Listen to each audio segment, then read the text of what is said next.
اچھا کمال کی بات یہ ہے کہ مسلمانوں کی یہودیوں سے لڑائیاں نہیں ہوئی ہیں، بہت کم، صرف نبی کے دور میں تو ہوئی وہ خیبر میں اور بنو قریظہ وغیرہ سے، اس کے بعد بڑی لڑائیاں مسلمانوں کی یہودیوں سے کبھی بھی نہیں ہے، سارا ٹاکرا عیسائیوں سے رہا ہے، کیونکہ عیسائیوں نے یہودیوں سے علاقے چھین لیے تھے، تو یہودی پھر رعایا بن کے رہتے تھے، لیکن ان کو اس بات کا غم ہے کہ یہ تو سارا ہمارا حساب کتاب تھا نا۔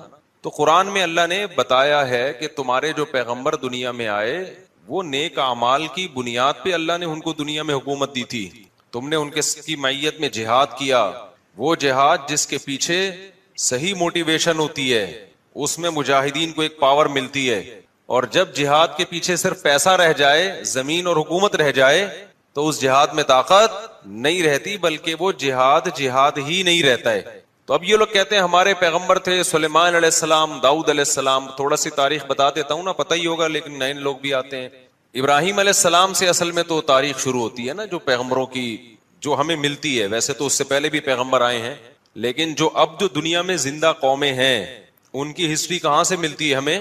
ابراہیم علیہ السلام، اس سے پہلے کی ہمیں ویسے کتابوں میں تو تھوڑا بہت تذکرہ مل جائے گا، من حیث القوم کوئی قوم نہیں ہمیں نظر آتی اب، کیونکہ وہ مذہب سارے یہودیت میں پہلے چلے گئے، اس کے بعد عیسائیت میں، اس کے بعد اسلام میں۔ تو ابراہیم علیہ السلام کا زمانہ آج سے تقریباً لگ بھگ 4000 سال پرانا زمانہ ہے، اوپر نیچے ہو سکتا ہے، کوئی پوری کیلکولیشن کسی کی نہیں ہے، تقریباً کتنا ہے؟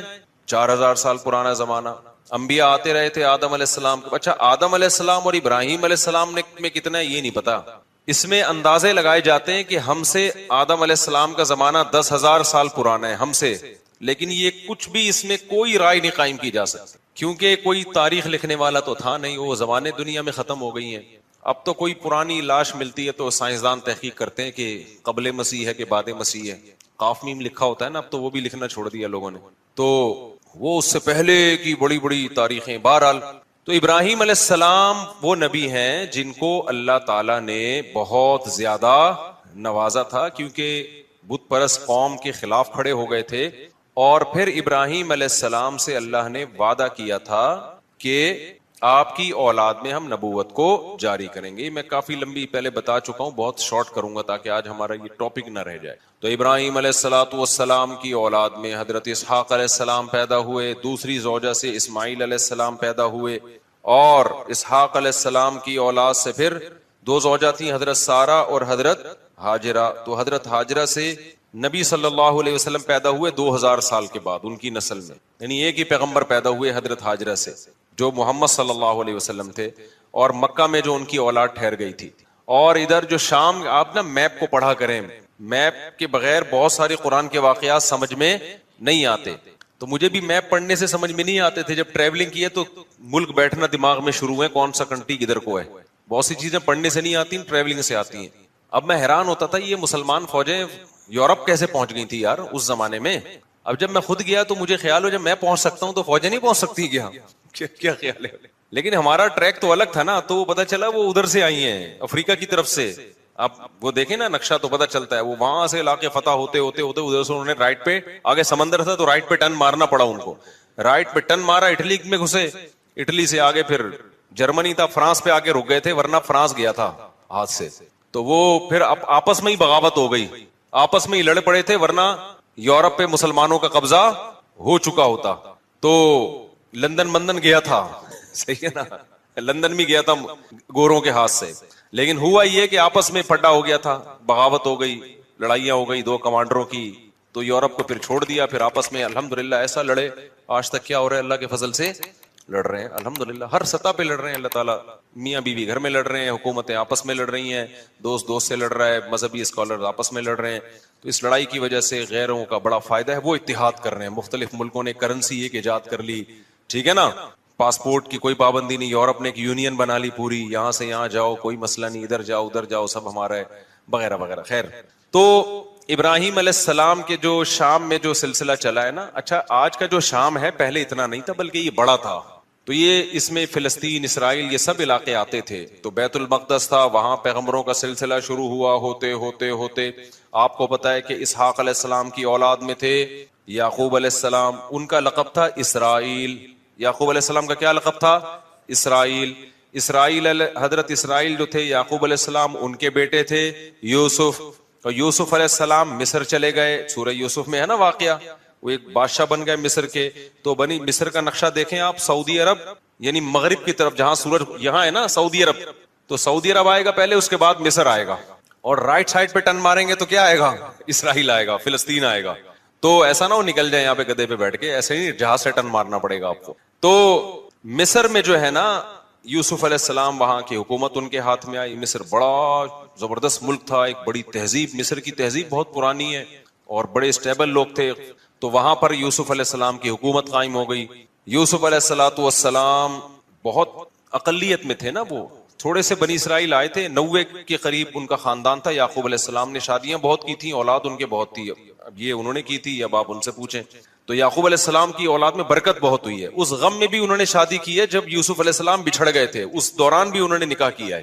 تو یہ ان لوگوں کے مسئلے نہیں تھے, یہ ہمارے مسئلے ہیں کہ ایکچولی کر کے نا, وہ کہتے بھائی غم بھی ساتھ ساتھ جھیلتے رہو اور شادیاں بھی ہوتی رہیں گی, بچے بھی ہوتے رہیں گے, قحط بھی پڑا, اولاد پھر بھی ہوتی رہی. سمجھتے ہو؟ تو یہاں تک کہ جب یوسف علیہ السلام, یعقوب علیہ السلام مصر گئے ہیں نا, جب پتہ چلا بیٹا بادشاہ بن گیا ہے, تو مولانا عبد الماجد دریا آبادی بڑے عالم گزرے ہندوستان میں, جو دنیاوی علوم کے بھی بڑے ماہر تھے. انہوں نے اپنی تفسیر میں لکھا ہے, وہ خود یعقوب علیہ السلام کی اولاد میں بھی انہوں نے اپنا پورا نسب بھی بیان کیا ہے کہ ہمارا نسب اتنی پشتوں میں جا کے یعقوب علیہ السلام سے ملتا ہے. تو انہوں نے یہ لکھا ہے, جو بھی ان کی تحقیق ہوگی, وہ تورات انجیل کے بھی بڑے عالم تھے جو مولانا عبد الماجد دریا آبادی ہے نا, انگلش بھی بڑی اچھی تھی. مولانا شلوی تھانوی رحمۃ اللہ علیہ سے غالباً بیت بھی تھے, وہ بیت تھے, تبھی وہ جگہ جگہ شیخ اور مرشد تھانوی کا لفظ استعمال کرتے ہیں. تو دنیاوی دینی دونوں علوم کے بڑے ماہر تھے, بڑی ریسرچ. انہوں نے لکھا ہے کہ 90 افراد تھے یعقوب علیہ السلام کی, صرف بیٹے, بیٹیاں, بہویں, داماد, یہ ملا کے ٹوٹل کتنے تھے, 90.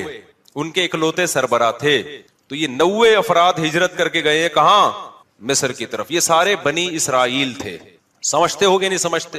جب یہ وہاں گئے ہیں تو اللہ نے ان کو حکومت دی, لیکن تھے منورٹی میں, اقلیت میں تھے. حکومت تو آ گئی, مصر کی خدمت بہت کی, لوگوں میں ان کی عزت, لیکن ظاہر جب آپ اقلیت میں ہوتے ہیں تو آہستہ آہستہ کمزور ہونا شروع ہو جاتے ہیں. غیر قوموں میں حسد ہوتا ہے کہ یہ دوسرے ملک سے آئے ہوئے ہم پہ کیوں حکومت کر رہے ہیں, یہ ادھر سے آئے ہوئے لوگ.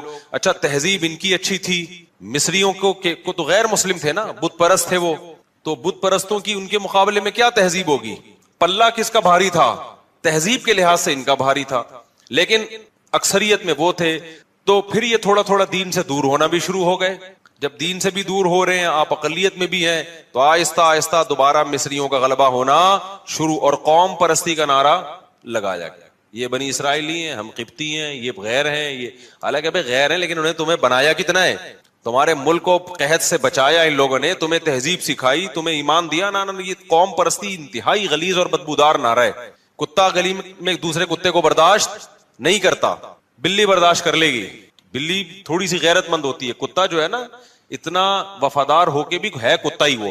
اسلام یہ نہیں کہتا کہ یہ اتنا وفادار ہے تو اب اس کو کتا مت کہو, کہنا کیا پڑے گا اس کو, کتا ہی کہنا پڑے گا. وجہ اس کی ہے کہ اس میں کچھ بہت بری خصلتیں بھی ہیں. آگے وہ ابھی میں خصلتوں پر بیان پہلے کر چکا ہوں, ابھی میں نہیں جاؤں گا اس کی طرف. تو خیر اب کیا مسئلہ ہے. تو بنی اسرائیل جب یہاں گئے ہیں, آہستہ آہستہ آہستہ حکومت ان کے ہاتھ سے نکلنا شروع, اور گناہوں میں بھی جانا شروع ہو گئے. جائے جب حکومت میں آتے ہیں تو عیش و عشرت بھی بڑھتا ہے.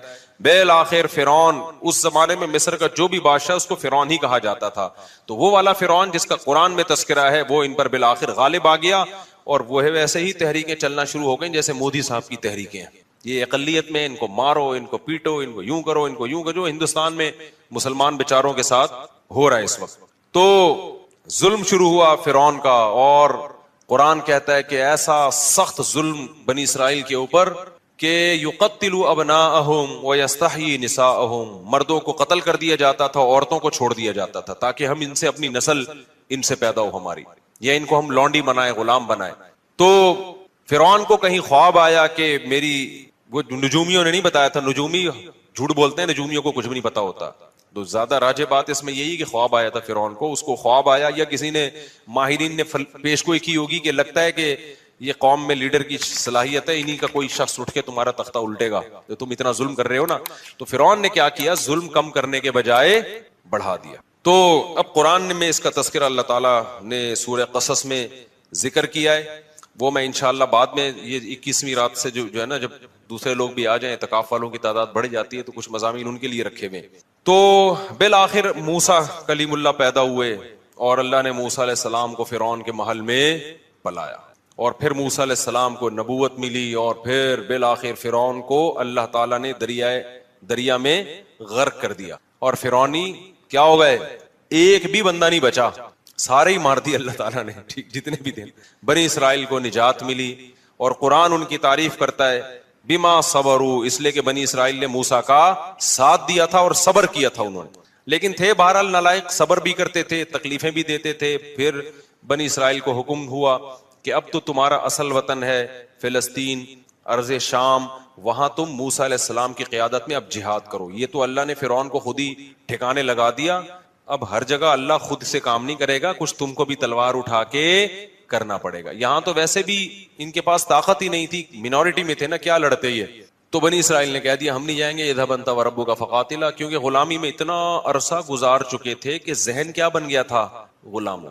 آپ اگر غلام بنے رہو نا کچھ دن تک, تو آپ کا دماغ میں مینٹل لیول کیا ہو جاتا ہے. جو لوگ بچوں میں زیادہ رہتے ہیں نا, تھوڑے دنوں میں بچکانہ حرکتیں شروع کر دیتے ہیں. صحبت کا بہت گہرا اثر ہوتا ہے, خوب سمجھ لو. اگر آپ پڑھے لکھے لوگوں میں بیٹھو گے تو آپ کیا بن جاؤ گے, سنجیدہ, سیریس ہو جاؤ گے. آپ اگر ہر وقت مسخروں کے ساتھ بیٹھو گے تو چھچورے بن جاؤ گے. آپ سنجیدگی آپ میں سے ختم ہو جائے گی. آپ علماء, بزرگوں, صلحاء کے ساتھ بیٹھو گے, اللہ کی محبت آپ کے اندر پیدا ہو جائے گی.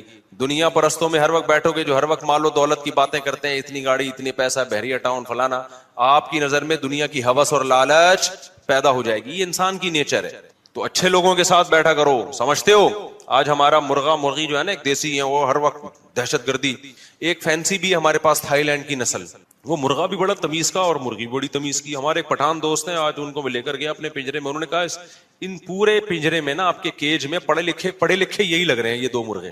مجھے ان کا تبصرہ بڑا اچھا لگا. انہوں نے کہا یہ جو مرغا مرغی ہے نا, اس پورے پنجرے میں مجھے صرف یہ دو پڑھے لکھے لگ رہے ہیں, باقی سارے ان پڑھ اور جاہل. وجہ اس کی ہے کہ وہ ہر ایک دوسرے کو جب کوئی موقع ملے, وہ کوئی نیا بندہ آئے اس کو چھیڑ رہا ہے. وہ کہا پڑھے لکھے صرف یہ لگ رہے ہیں. میں نے کہا یہ پٹ رہے ہیں سب سے زیادہ یہاں پہ. اچھا خیر, تو میں نے کہا اب یہ پڑھے لکھے ہیں, یہ بھی ان کے ساتھ رہ کے ان پڑھ نہ بن جائیں. تو اب مسئلہ کیا ہے, تو اللہ تعالیٰ نے بنی اسرائیل کو حکم دیا, بنی اسرائیل نے جہاد نہیں کیا, اللہ کو غضب آیا, اور موسیٰ علیہ السلام نے بددعا بھی کی, اور اللہ نے کہا یہ زمین ان پر حرام ہے. 40 سال تک وادی تیہ میں اسی طرح سے یہ تڑپتے رہیں گے. 40 سال تک وہیں موسیٰ علیہ السلام کا انتقال بھی ہو گیا, اور وہ 40 سال تک وادی تیہ میں بہکتے رہے.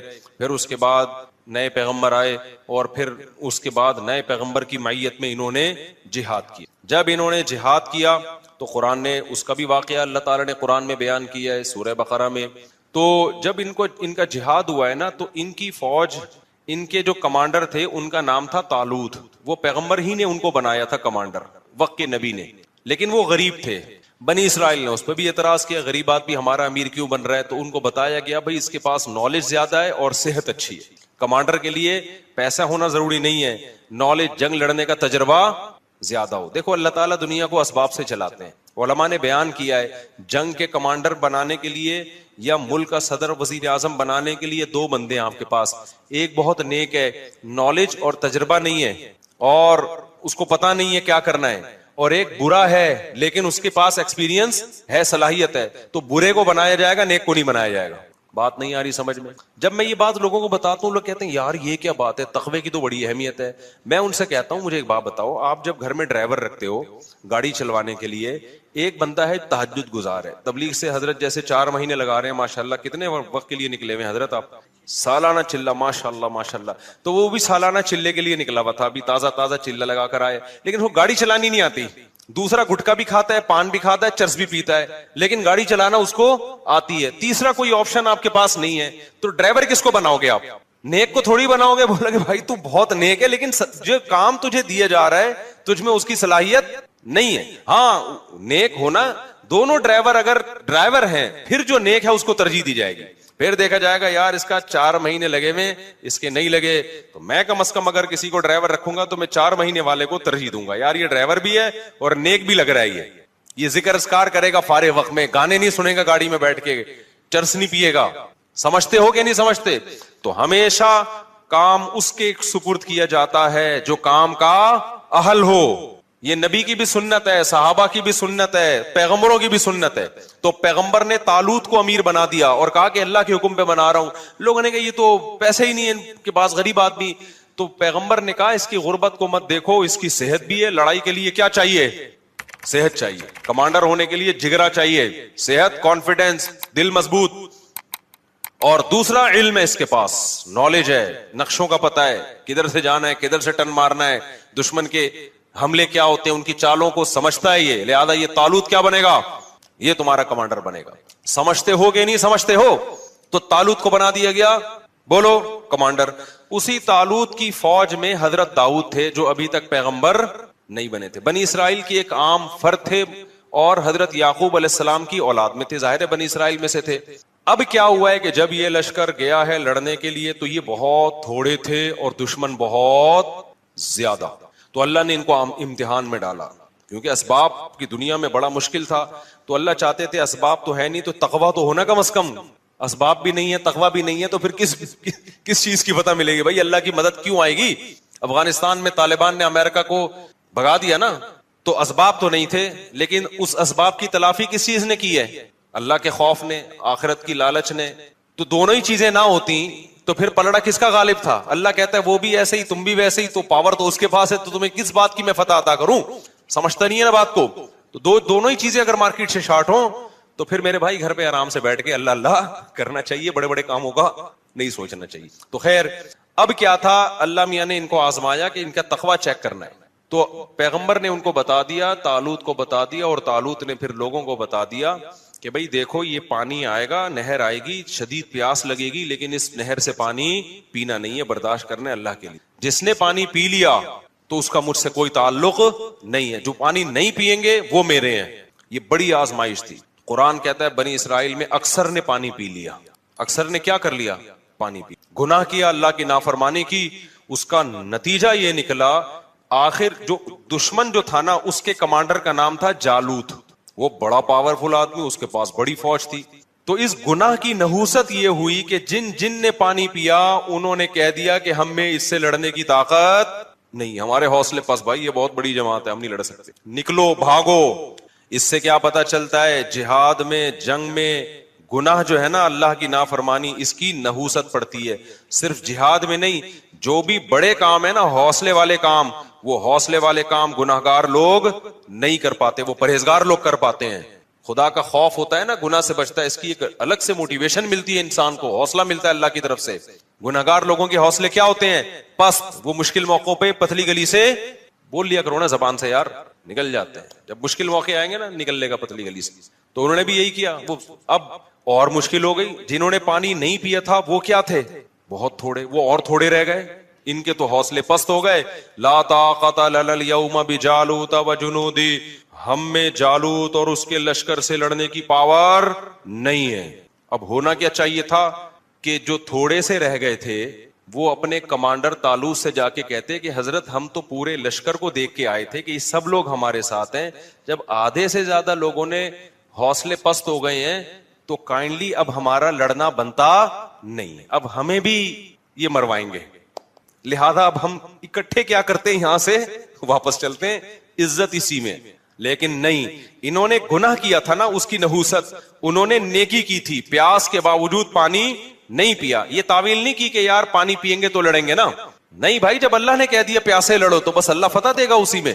تو تقویٰ تھا تو اس کی برکت ان کے حوصلے پست ہونے کے بجائے بڑھ گئے. انہوں نے کہا تھوڑے سے ہیں, لڑیں گے انشاءاللہ. اور پھر کہنے لگے جو نہیں لڑنا چاہ رہے تھے, پست ہو گئے تھے ان کے حوصلے, ان کو بھی حوصلہ دلانے لگے.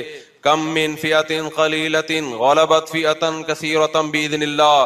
بھائی تاریخ اٹھا کے دیکھو کتنی مرتبہ ایسے ہوا ہے, بہت تھوڑی تھوڑی جماعتوں کو اللہ نے بڑی بڑی جماعتوں پہ غلبہ دیا ہے, اور اللہ صبر کرنے والوں کے ساتھ ہے. ان کمبختوں کی سمجھ میں آیا نہیں آیا, اس سے تاریخ کیا ہے, خاموش. پھر قرآن کہتا ہے جب مقابلہ شروع ہوا ہے نا تو اتنا بڑا لشکر اور ادھر تھوڑے سے لوگ جو اور تھوڑے سے ہو گئے تھے, ان کو اندازہ ہو گیا کہ اسباب کی دنیا میں ہم میں اس لشکر سے لڑنے کی طاقت نہیں ہے, اب اللہ ہی مدد کرے گا. تو کیا دعا مانگ رہے ہیں؟ دعا بڑی خاندانی ہے, مجھے بڑا مزہ آتا ہے یہ دعا میں, بڑی خاندانی دعا. دیکھو وہ یہ دعا بھی مانگ سکتے تھے, ربنا اجعلنا صابرن، اے اللہ ہمیں صابرین، ہمیں کیا بنا دے؟ صابر بنا دے، ہمیں فتح دے دے. یہ بھی کہہ سکتے تھے نا، ہمیں اس لشکر پہ کیا دے دے؟ فتح دے دے. ہمیں صبر کرنے والا بنا، بھاگنے سے بچا. نا نا نا نا، ان کو پتا تھا صبر سے کام نہیں چلے گا. ربنا افرغ علینا صبرا، اے اللہ صبر کی بالٹیاں انڈیل دے ہمارے اوپر. تھوڑا صبر نہیں چاہیے ہمیں، بہت بڑا لشکر ہے، ہمارے قدم کیا ہوں گے؟ اکھڑیں گے. آسمان سے نا افراغ کہتے ہیں، جیسے بالٹی میں پانی ہو نا، وہ آپ نے خالی کر دی، یوں کر کے انڈیل دیا تو وہ کیا ہو گئی؟ خالی ہو گئی. پوری بالٹی آپ نے انڈیل دی.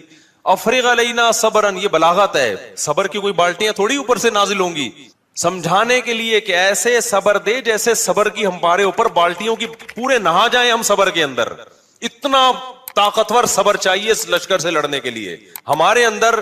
جب تک تو ایسا صبر نہیں دے گا ہم نہیں لڑ سکتے. تو ہمیں ایسا صبر چاہیے. تو نیت بھی کر رہے تھے نا، لڑیں گے ہم. افرغ علینا صبرا وثبت اقدامنا، اور ہمارے قدموں کو جما دے، پیچھے نہ ہٹے ہم. وانصرنا علی القوم الکافرین، اور ان کافروں پر ہماری مدد کر. پہلے صبر مانگا ہے، پھر کیا مانگی ہے؟ مدد. کی ہمارے جو کرنے کا کام ہے نا، اے اللہ پہلے وہ تو ہو جائے. ہم جو اللہ سے مدد مانگ رہے ہوتے ہیں کہ اے اللہ میں بھاگ جاؤں پھر بھی کیا ہو؟ ہماری مدد. نہیں آئی بات سمجھ میں؟ اے اللہ میں شادی نہ کرنا چاہوں پھر بھی میری 4 شادیاں ہو جائیں. ہمارے جامع میں ایک استاذ ہیں، وہ ایسے لیٹے ہوئے رہتے تھے نا، اکثر ایسے لیٹے رہتے تھے کہ ارے یار تم 2 3 دن تمہیں پتہ نہیں کہاں سے رشتے مل جاتے ہیں، میں تو مجھے کوئی رشتہ ہی نہیں مل رہا. میں نے کہا میں تو جب بھی آتا ہوں آپ یہاں بیٹھے ہوتے ہیں یوں ٹیک لگا کے نا ایسے. میں نے کہا ایسے تو پہلا نہیں ملتا میرے بھائی اس زمانے میں. کوئی ہلو جلو، کچھ سفر کرو، کوئی رشتوں کا پیغام بھیجو، کوئی پٹو، کوئی بدنامی مولو، اس کے بعد جا کے نہ ہوتا ہے نہ رکھا جاتا ہے. رکھنے میں بھی پھر قربانیاں دینی پڑتی ہیں. تو ہم یہ چاہتے ہیں کہ ہم کچھ نہ کریں اور ساری مدد کس کی طرف سے آئے؟ اللہ کی طرف سے. بے روزگار آدمی کر کیا رہا ہوتا ہے؟ وظیفے پڑھ رہا ہوتا ہے. ابے بھائی تو صبح اٹھ کے جا، روزگار تلاش کر، تو محنت کر، پھر اللہ سے دعائیں بھی مانگ. خود دھیلے کا نہیں کرے گا. لڑائیاں گھروں میں ہو رہی ہیں، اس لڑائی پہ غور کر کے کہ اس کی ریزن کیا ہے، لڑائی کیوں ہو رہی ہے. میرے اندر خرابی ہے تو میں اس خرابی کو ٹھیک کروں، اس کے اندر خرابی ہے تو اس کی اصلاح کی کوشش کی جائے. اس کے بعد اللہ سے دعا مانگی جائے. اس خرابی کی اصلاح کی کوئی کوشش نہیں کرتا اور ڈائریکٹ وظیفوں پہ آئے ہوئے ہوتے ہیں. سیٹ کس پہ ہو گئے ہیں؟ اولاد آپ کی بگڑ رہی ہے، تھوڑا سا ٹائم نکال کے غور کرو، یار میری کوئی خرابی تو نہیں ہے جس کی وجہ سے بچے بگڑ رہے ہیں. کہیں میرے اندر تو کوئی خرابی نہیں ہے، میں نے ٹائم نہیں دیا ان کو، ان کی تربیت کی، محبت سے کوشش نہیں کی. آپ نے پوری کوشش کی پھر بگڑے تو اللہ سے دعا مانگے. اپنا کوئی ذمہ داری پوری نہیں کرنی اور ڈائریکٹ ڈال کس پہ دینا ہے؟ آپ کو فالج ہو گیا، یار اللہ تعالیٰ نے مجھے آزمائش میں ڈالا، میری کوئی ٹیکنیکل مجھ سے خطا تو نہیں ہوئی جس کی وجہ سے مجھے فالج ہوا ہے. میں روزانہ 6 انڈے کیوں کھا رہا تھا، میں گائے کا گوشت کیوں کھا رہا تھا، میں اتنی چینی کیوں کھا رہا تھا، میں کر کیا رہا تھا، میں جو اتنی خوراک بنتی ہے صبح شام پھوڑے جا رہے ہیں پھوڑے جا رہے ہیں پھوڑے جا رہے ہیں، اور پھر اس کے بعد دھماکے کے ساتھ پھٹ پھٹا کے کیا ہو جاتے ہیں؟ ہلاک ہو جاتے ہیں. پھر لوگ کہتے ہیں اللہ کی یہی مرضی تھی. اللہ کی یہی مرضی تھی اس قسم کے لوگوں کے ساتھ کہ اسی طرح پھٹے. نبی صلی اللہ علیہ وسلم نے فرمایا کہ فتنے یہاں ہیں مشرق کی طرف. یہ اور بھی متعدد سند سے یہ حدیث ہے کہ نبی صلی اللہ علیہ وسلم نے مشرق کی طرف اشارہ کیا. تو مدینہ کا جو مشرق ہے نا، سارے فتنے وہیں سے آئے ہیں. خوارج کا فتنہ بھی وہیں سے پیدا ہوا، فتنہ دجال بھی وہیں سے نکلے گا، اور جو مسیلمہ کذاب کا فتنہ تھا. یعنی مشرق کی طرف جو ممالک ہیں ان سے فتنے نکلیں گے. تو وہ سارے فتنے جتنے بھی تاریخ میں ہوئے ہیں اسی طرف سے ہوئے ہیں. بڑے بڑے فتنے جو ہوئے ہیں نا، یہ جو گائے کے دم پکڑ کے چلنے والے لوگ تھے نا، ان لوگوں میں فتنے ہیں. جو دیہاتی لوگ تھے نا، یہ جو دیہاتی لوگوں کے دل سخت ہوتے ہیں نا، تو آگے اس کی تفسیر آ رہی ہے فی ربیعہ و مضر، ربیعہ اور مضر میں. تو ربیع اور مضر بھی بنی اسماعیل میں سے ہی، اسماعیل علیہ السلام کی اولاد میں سے ہی ہیں، لیکن ان میں فتنوں کا یعنی ان کی میجورٹی ان کی طرف سے زیادہ فتنے ہوئے. ارتداد بھی انہی میں پھیلے زیادہ، جو مسلمہ کذاب کے وقت ارتداد ہوا تھا اور نبی صلی اللہ علیہ وسلم کے دنیا سے جانے کے بعد جو ارتداد ہوا ہے. حضرت ابو ہریرہ رضی اللہ عنہ سے روایت ہے، رسول اللہ صلی اللہ علیہ وسلم نے فرمایا فخر اور تکبر ہے اہل وبر میں. جو بڑے جانور نہیں ہوتے، وبر اونٹ کے اس کو کہتے ہیں بالوں کو، تو گائے اور اونٹ پالنے والوں میں تکبر ہے. والسکینۃ فی اہل الغنم، اور بکریاں پالنے والوں میں تواضع ہے، سکینت ہے. والایمان یمان، یمان اصل میں تھا یمنی، یمن والے، تو 2 یا میں سے ایک یا کو حذف کر کے اس کے بدلے میں الف لے کر آئے تو بن گیا یمانی. تو پھر قاضی کی طرح یا کو حذف کیا. قاضن میں جیسے حذف ہوتی ہے نا, تو اصل لفظ ہے یمانی, اور جب اس میں مؤنث ہوگا تو یمانیہ. اس کو لوگ یمانیہ پڑھتے ہیں, وہ غلط ہے, کیونکہ یمانی سے جب آخر میں تا آئے گا نا تو وہ یا واپس لوٹ آئے گی, تو یمانیہ. تو یمان, آپ نے فرمایا ایمان یمان میں ہے, اور حکمت وہ بھی یمن والوں میں ہے. جی قال ابو عبداللہ سمیعت الیمن سمیت الیمن لانها یمین الکعبہ. کعبہ کے دائیں طرف ہے نا یمن, اس لیے اس کو یمین میں ہے, تو اس لیے اس کو یمن کہا گیا ہے. اور شام کعبے کے بائیں طرف ہے, تو شؤوم سے ہے یہ. شؤوم ویسے تو نحوست کو کہتے ہیں نا, تو بائیں طرف مشعمہ ہے نا, مشعمہ, تو اس لیے اس کو اس سے شام کو جو ہے نا یہ نام دیا گیا ہے شؤوم سے. شؤوم. محمد ابن جبیر ابن مطعم بیان کرتے ہیں کہ حضرت معاویہ رضی اللہ تعالی عنہ کے پاس وہ موجود تھے قریش کے ایک وفد میں. تو عبداللہ ابن عامر ابن العاص رضی اللہ عنہ نے ان کو بیان کیا کہ ان قریب قحطان میں ایک بادشاہ پیدا ہوگا, قحطان قبیلے میں. اب یہ جو قحطان ہے یہ یمن کی نسل جس سے چلی ہے نا, ابو الیمن کہا جاتا ہے اس کو. جو یمن میں جو بھی ان کا جد امجد ہے وہ ہے تھا قحطان, تو آگے اسی کا قبیلہ قحطان کی نسل کہلاتا ہے. تو انہوں نے فرمایا کہ قحطان میں ان قریب بادشاہ ہوگا. تو حضرت معاویہ رضی اللہ تعالیٰ عنہ غصے سے کھڑے ہو گئے اور فرمایا کہ پہلے اللہ کی حمد و ثنا کی, اس کے بعد فرمایا مجھے یہ بات پہنچی ہے کہ تم میں سے بعض لوگ ایسی حدیثیں بیان کرتے ہیں جو اللہ کی کتاب میں بھی نہیں ہے اور نبی صلی اللہ علیہ وسلم سے منقول بھی نہیں ہے. حضرت معاویہ کو اس پہ غصہ آیا کہ انہوں نے یہ بات جو بیان کی ہے نبی کی طرف نسبت کر کے, یہ بات ٹھیک نہیں ہے, کیونکہ انہوں نے نبی سے اس کے خلاف سنا ہے. تو وہ کیا خلاف سنا ہے؟ فرمایا فَإِنَّهُ بَلَغَنِي أَنَّ رِجَالًا مِّنكُمْ يَتَحَدَّثُونَ أَحَادِيث, لوگ یہ بیان کرتے ہاں فَأُولَٰئِكَ جُهَّالُكُمْ, یہ تم میں کم علم لوگ ہیں. فَإِيَّاكُمْ وَالْأَمَانِيَّ الَّتِي تُضِلُّ أَهْلَهَا, وہ امیدیں, ان امیدوں سے اپنے آپ کو بچاؤ جو امید والوں کو جو امیدیں ہلاک کر دیں. فَإِنِّي سَمِعْتُ رَسُولَ اللَّهِ صَلَّى اللَّهُ عَلَيْهِ وَسَلَّمَ يَقُولُ إِنَّ هَذَا الْأَمْرَ فِي قُرَيْشٍ لَا يُعَادِيهِمْ أَحَدٌ إِلَّا كَبَّهُ اللَّهُ عَلَى وَجْهِهِ. یہ جو معاملہ ہے نا خلافت کا, یہ قریش کے پاس ہے, اور جو بھی ان سے اس معاملے میں دشمنی کرے گا اللہ اس کو رسوا کر دے گا. ما اقاموا الدین, جب تک کہ وہ دین کو قائم رکھیں. تو اصل میں بات یہ ہے کہ جس نے بھی حضرت معاویہ کے سامنے یہ حدیث پیش کی, پوری حدیث پیش نہیں کی, تو ایسا نہیں تھا کہ اسی دور میں ہوگا, بلکہ آگے حدیث آ رہی ہے کہ قحطان میں ایک شخص پیدا ہوگا جس کے ہاتھ میں رعایا ہوگی, کنٹرول ہوگا. تو یہ حضرت مہدی کے بعد ہوگا یہ یمن میں, یعنی یہ قرب قیامت میں اور علامات قیامت میں ہے. تو یہ اس دور کی بات نہیں ہے, بلکہ یہ بعد میں قرب قیامت میں ایک شخص پیدا ہوگا جو شام میں ہوگا, قحطان قبیلے سے اس کا تعلق ہوگا. آگے حدیث میں آ رہا ہے, وہی پھر اس کی تشریح کرتے ہیں. حضرت معاویہ کو غصہ غضب شاید اس وجہ سے آیا کہ خلافت میں یا حکومت میں وہ دراڑ پیدا کرنے کے لیے بھی اس طرح کی باتیں ہوتی ہیں نا, کیونکہ حضرت معاویہ نے بھی سنا نبی سے, اور بھی اس بارے میں آپ نے حدیثیں ہیں کہ خلیفہ قریش ہی سے ہوگا. تو یہ بہت ساری احادیث اس بارے میں. تو ان کو یہ تھا کہ یہ بات تو مسلمان مان چکے ہیں کہ خلافت کس میں ہوگی, وہ قریش ہی اس معاملے کے اہل رہیں گے. تو ہم نے جو اتنا نبی صلی اللہ علیہ وسلم سے تواتر سے ایک بات سنی ہے, تو یہ اس کے خلاف کیسے حدیث پیش کر رہے ہیں. یہ جو آج کل جمہوری نظام ہم پر مسلط ہے نا, یہ بھی بیکار نظام ہے, اس سے کبھی خیر کی امید نہ رکھیں. لیکن اگر چاہے اس غلط نظام کے بعد بھی کوئی ملک کا حاکم بن جاتا ہے تو وہ پھر حاکم بن جاتا ہے, پھر اس کو ماننا پڑے گا. تو ایک ہے آپ کے اختیار میں ہو کہ صحیح طریقے سے سلیکشن, تو اس میں تو صحیح طریقہ اختیار کیا جائے گا, لیکن آپ کے اختیار میں نہیں ہے اور صحیح طریقے سے سلیکشن نہیں ہو رہی, تو جو بھی سلیکٹڈ ہوگا تو وے آف سلیکشن جو بھی ہو آپ کو اس سلیکٹڈ کو ماننا پڑے گا. سمجھتے ہو, یہ جو خلافت عثمانیہ تھی یہ تو خلافت تھی نا, سب علماء کا اتفاق تھا خلافت, یہ تو اجمیوں کی تھی, عربوں کی تھوڑی تھی. پھر جو بغداد کی خلافت تھی, جو بنو عباس کی خلافت تھی, اس میں اگرچہ قریش کی خلافت تھی لیکن زمین کا بہت بڑا حصہ وہ قریش کے ہاتھ میں نہیں تھا, وہ بہت بڑا حصہ اجمیوں کے ہاتھ میں تھا, تو اس کو بھی مانا گیا ہے. سمجھتے ہو کہ نہیں سمجھتے ہو؟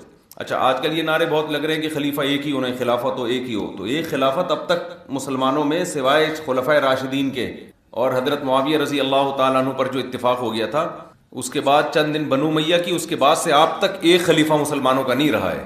جو کام 1200-1300 سال میں نہیں ہوا, آپ اس کام کے پیچھے اب اپنی صلاحیتیں کیوں ضائع کر رہے ہو؟ سمجھ میں آ رہی ہے بات؟ اور ہم نے جب اس پہ مطالعہ کرنا شروع کیا نا, اسٹڈی کرنا شروع کی, تو ہمیں یہ پتا چلا کہ اس وقت سے علماء لکھ رہے ہیں کہ اگر مسلمانوں کی حکومتیں دنیا میں پھیل جائیں تو پھر کوئی حرج نہیں ہے کہ ادھر کا خلیفہ الگ ہو ادھر کا خلیفہ الگ ہو, اس میں کوئی حرج نہیں ہے. اس لیے کہ اس ایک خلیفہ کے لیے اتنے بڑے علاقے کو کنٹرول کرنا بھی ممکن نہیں ہے. سمجھتے ہو؟ تو اگر اس میں جیسے ہندوستان میں تو ہمیشہ ایک الگ بادشاہت رہی ہے، یہ خلافت عثمانیہ کے تحت تھوڑی تھی ہندوستان، تو مغلیہ جو دور حکومت رہا ہے نا بھائی، عالمگیر بادشاہ نے تو اسلام قائم کیا تھا نا، فتاوی عالمگیریہ اسی دور میں مرتب ہوئی ہے، تو ہندوستان کا جو آئین تھا، جو قانون تھا مسلمانوں کے دور حکومت میں، وہ تو اسلام تھا. ہاں بادشاہ کبھی صحیح آئے کبھی غلط آئے، کبھی امپلیمنٹ ہوا کبھی نہیں ہوا، وہ دونوں سیٹ اپ چلتے رہے، لیکن کہیں بھی ایسا نہیں ہے کہ اس کے خلاف بغاوت کو، کہ بھئی یہ خلافت عثمانیہ کے تحت چونکہ نہیں ہے لہذا اس کے خلاف بغاوت کر کے خلافت کا حصہ بناتے ہیں، ایسا نہیں ہوا کیونکہ اتنا بڑا علاقہ تھا. ہاں یہ ضرور ہے کہ وہ جمعے کے خطبے میں خلیفہ کا نام لیا کرتے تھے، لیکن کنٹرول ان کا اپنا تھا. تو جب تباعد اماکن ہو، یعنی سلطنت بہت زیادہ وسیع ہو جائے اور حکومت کے لیے مختلف علاقوں پہ کنٹرول کرنا ممکن نہ ہو، تو اس میں کوئی حرج نہیں ہے کہ اندلس کی الگ خلافت ہو اور جو ہے ادھر بنو عباس کی الگ خلافت ہو، اس میں کوئی حرج نہیں ہے. تو اس کو خام میں ایک ہی پہ جمع کرنے کے لیے تلوار اٹھانے کا حکم دینا کہ لوگوں میں خون خرابہ ہو اور اس کا رزلٹ یہ نکلے کہ بجائے 2 خلافتیں ختم ہو کے ایک ہو جائیں، بلکہ وہ جو 2 تھی وہ 25 میں تقسیم ہو جائیں. نہیں یاری بات میرا. تو یہ جو آج کل خلافت کی تحریکیں چل رہی ہیں نا، اس سے جو اب چھوٹے چھوٹے خلیفے مارکیٹ میں چل رہے ہیں نا اس وقت، چھوٹی چھوٹی ریاستیں جو اسلامی ہیں، یہ ایک ہونے کے بجائے کیا ہو جائیں گی، یہ 20 حصوں میں ڈیوائڈ ہو جائیں گی. بالکل وہی کام جو ہمارے اہل حدیث بھائی کر رہے ہیں کہ 4 فقہ تھے، حنفی مالکی شافعی حنبلی، تو ان کو ختم کرو قرآن حدیث کے نام پہ. تو وہ ختم کرنے کے بجائے ایک 5واں بھی آ گیا، پھر ان 5ووں کے 6 حصے ہو گئے. خود اہل حدیث کے پتہ نہیں کتنے حصے بن چکے ہیں، ان کی کتنے فرقے بن چکے ہیں، فرقے ادھر فرقیاں. تو یہ وہی بات ہے. مولانا وہ ایک بڑا زبردست کسی کا کلپ دیکھ رہا تھا میں، جس میں انہوں نے کہا کہ ایک آدمی کے بارے میں کسی نے کہا کہ تم جو ہے نا وہ گالیاں بہت دیتے ہو. تو اس نے کہا کس الو کے پٹھے نے کہا میں گالیاں، اور پھر جو گالیاں دینا شروع کی ہیں، جس نے میرے بارے میں کہا کہ میں گالیاں دیتا ہوں وہ یوں ہے وہ یوں ہے، وہ اس کی ایک ایسی کی تیسی کر دی نا. تو یہاں بھی یہی ہے کہ لیبل یہ لگایا جاتا ہے کہ ہم فرقوں کو ختم کر رہے ہیں، لیکن جس طرح سے ختم کرنے کی کوشش شروع ہوتی ہے نا، اس سے فرقے مزید بننا. تو اسی طرح خلافت کے نام پہ اتحاد کی کوشش کی جاتی ہے، مگر اس سے اسلامی مملکتوں کی جو رہی صحیح طاقت ہے وہ بھی پارا پارا ہو جاتی ہے. ٹوٹ ٹوٹ کے نا کوئی صوبے الگ ہو کے ملک الگ ہو جائیں گے. اس لیے تمیز سے جو چیزیں 2 ٹکڑے چند چیتھڑے آپ کے پاس باقی رہ گئے ہیں، ان کو چائے میں ڈبو ڈبو کے، بھائی لنگر تقسیم ہو رہا تھا نا، تو جو جس کے پاس حصہ آ گیا اب اس کو بجائے اس کے کہ سب ایک دسترخوان پہ بیٹھ کے کھانا کھائیں، وہ نہیں ہو سکتا. تو جتنے جو چیتھڑا جس کے پاس آیا، جو پاپے کا ٹکڑا آیا، چائے میں ڈبو کے کھاؤ، پتلی گلی سے نکلو. ہاں اب خلافت حضرت مہدی ضرور آ کے قائم کریں گے، تو ان کو اللہ نے طاقت دی ہے، ان کے بارے میں خوشخبریاں ہیں، اور یہ حضرت عیسیٰ ابن مریم نازل ہوں گے، ان کی قیادت میں ہوگا. تو فی الحال وہی طریقہ بہتر ہے. اچھا یہ جب ہم بات کرتے ہیں تو لوگ کہتے ہیں اس کا مطلب ہم آرام سے ہاتھ رکھ کے بیٹھے رہیں، ہم کچھ نہ کریں، بس تزکیہ اور خانقاہوں میں لگے رہیں.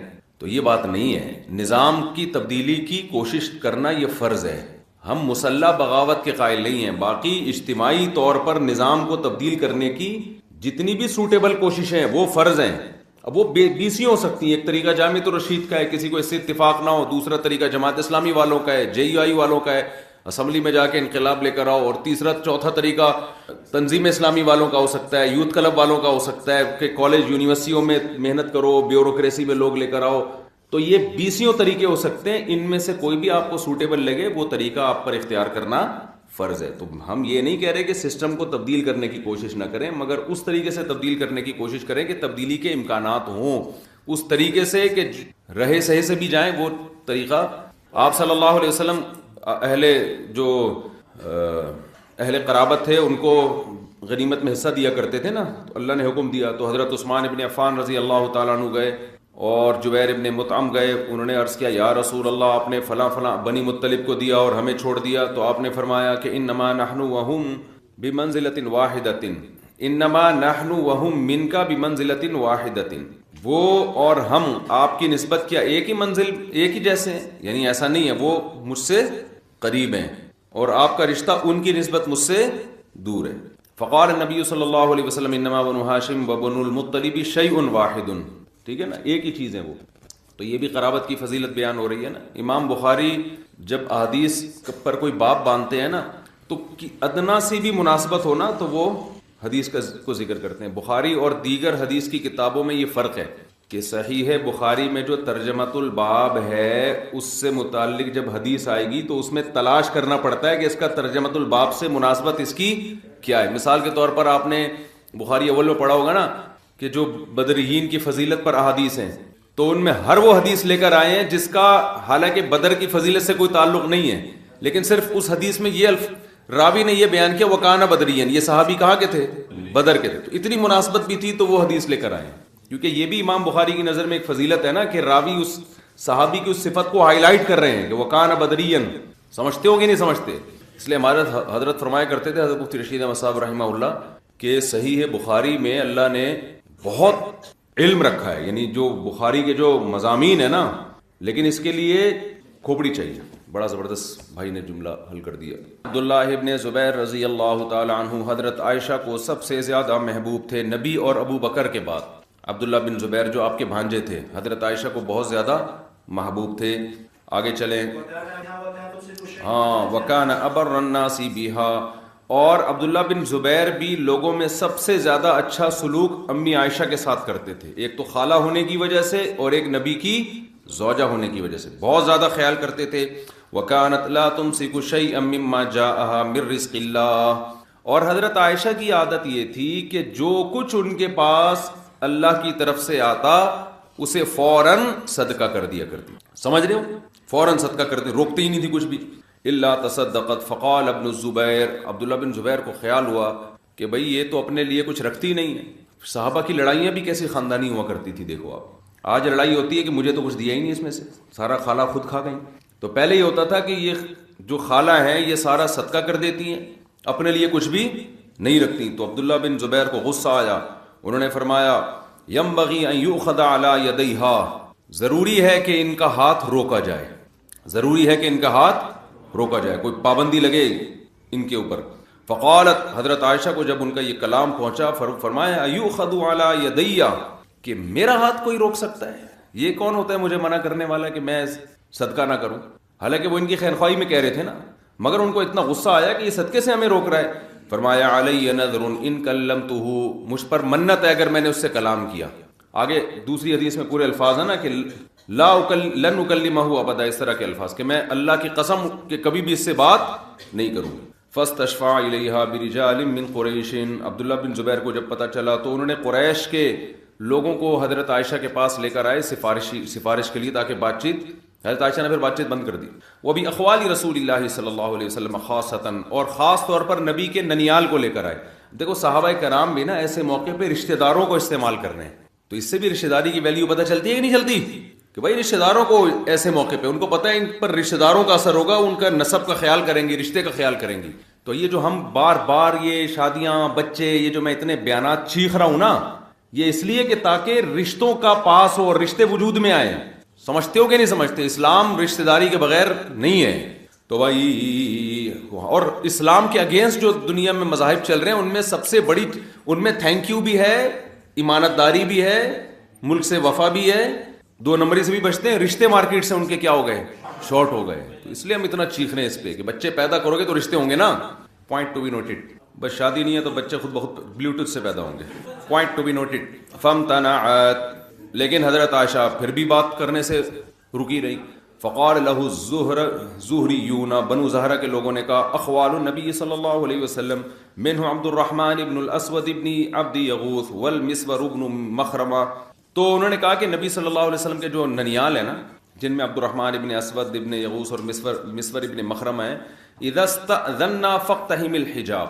تو انہوں نے کہا کہ بھائی جب ہم حضرت عائشہ سے کے پاس جانے کی اجازت لینا اور بتائیں کہ نبی کا ننیال آیا ہے آپ سے ملنے کے لیے، تو ان کا تو پردہ تھا. تو عبداللہ بن زبیر سے کہا کہ تم اچانک چلے جانا، یعنی ہم آئیں گے ملاقات کے لیے تو وہ ہمیں اجازت دیں گی، وہ چونکہ پردے میں ہوں گی تو تمہارا تو پردہ نہیں ہے تو فوراً پردے میں چلے جانا. ففعلا، انہوں نے ایسے ہی کیا. اور بالآخر وہ جب ایک دم سامنے آئے اور ان سے معافی مانگی تو انہوں نے بات کر لی ان سے، تو قسم ٹوٹ گئی. اب جب حضرت عائشہ نے قسم توڑی ہے تو اس کے بعد حضرت عائشہ کے لیے ایک مسئلہ کھڑا ہو گیا. وہ کہا کرتی تھی کہ کاش میں قسم میں متعین کر لیتی کہ اگر میں نے کلام کیا تو میں روزہ رکھوں گی یا یہ ایک غلام آزاد. تو چونکہ میں نے ایسی قسم اٹھا لی تھی، علیہ نذر، بس مجھ پر لازم ہے کہ بات نہ کروں، تو اس کا کفارہ کیا ہے؟ اصولی طور پر تو وہی قسم کا کفارہ ہے نا بھائی، 10 غریبوں کو 2 ٹائم کا کھانا یا ایک غلام کا آزاد کرنا. اس کی طاقت نہ ہو تو 3 روزے لگاتار رکھنا. لیکن تقویٰ کی انتہا تھی تو انہوں نے کیا کیا؟ ارسل الیہا بعشر رقاب فاعتقہم. تو عبداللہ بن زبیر نے ان کو 10 غلام دیے تو انہوں نے 10 کے 10 غلام آزاد کر دیے قسم کے کفارے میں. ثم لم تزل تعتقهم حتى بلغت 40. یہاں تک کہ جب بھی حضرت عائشہ کے پاس کوئی غلام آتا اس کو صدقہ کرتی اسی قسم کے کفارے میں, اور 40 غلام آزاد. اب غلام آپ سمجھتے ہو لینڈ کروزر سے زیادہ قیمتی چیز تھی.